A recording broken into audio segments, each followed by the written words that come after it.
Hi, so this is an R1 and we just reset the head on it. It's got brand new valves, brand new valve guides, pretty much all the valve locks. Just show you what we did, which is basically, if you look at the R1 1998, it's 3 intake valves and 2 exhaust valves. You can see them here. It's fairly clear because that's kind of an odd design. That's the 2 exhaust valves over there, these 2. And this is the 3 intake. So you got cylinder 1, cylinder 2, cylinder 3, cylinder 4. And what I just wanted to share with everybody is that how do you do a valve clearance on these big bikes? So basically these motorcycles here use a shim under bucket concept.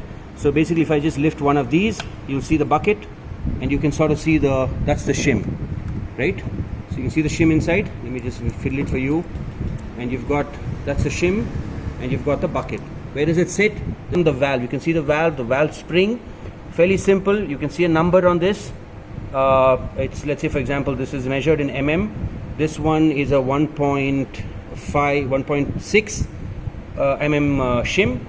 It goes into the slot for the valve, and so now I put the shim into the slot which is housing the valve coming up from there, and then I put the bucket. So now imagine the bucket goes on top. The camshaft sprockets are the ones that sit on top of these. Okay, so now that's the bucket. It sits on top, goes right in, smooth. So you can see all the valves here and all the exhaust. So we measured the clearances. We changed the shims to match the desired clearance that we want, and we've just reset them. We use the Hotcams shims. These are replacement shims.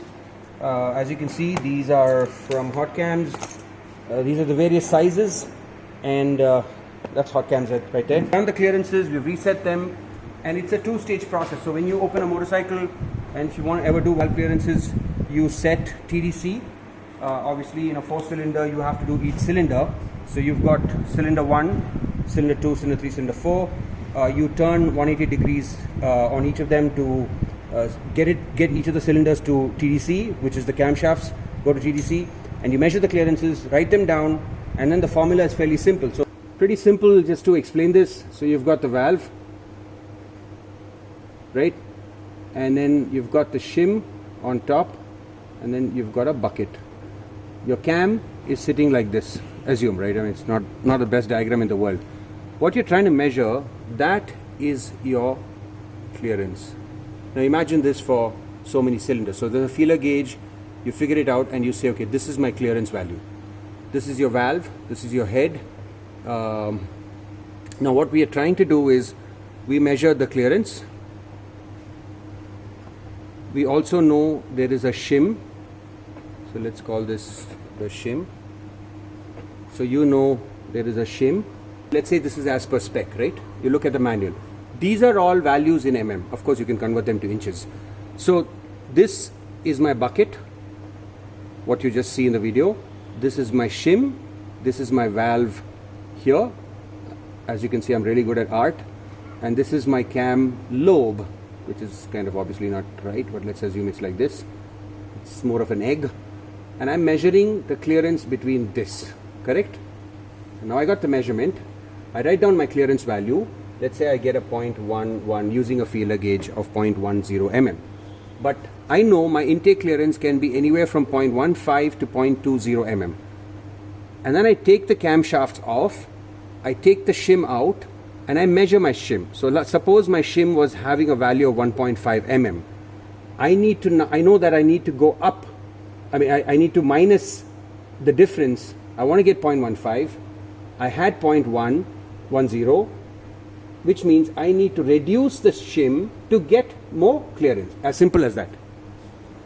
And doing this on 16 cylinders is not necessarily easy, but it's a little bit of a delicate job. But if done right, motorcycles run really well. It's the first thing to check and something to maintain. Probably, I would say, if you're running these bikes, maybe something you want to do every year, right? Although your manual might say, oh, 30,000 kilometers, I don't really need to touch my valves. But I would if you're starting to ride it hard, because keeping this is what keeps the compression together, keeps the valves running right. You know that you're not out of spec, and all of it has come together to make your engine a little more efficient, and what it's meant to do with respect to spec. Even if one of these valves are out of spec, you may not notice it, but obviously there's some wear and tear happening which you probably want to correct, and that's the trick in the game, is to continuously maintain this. All right.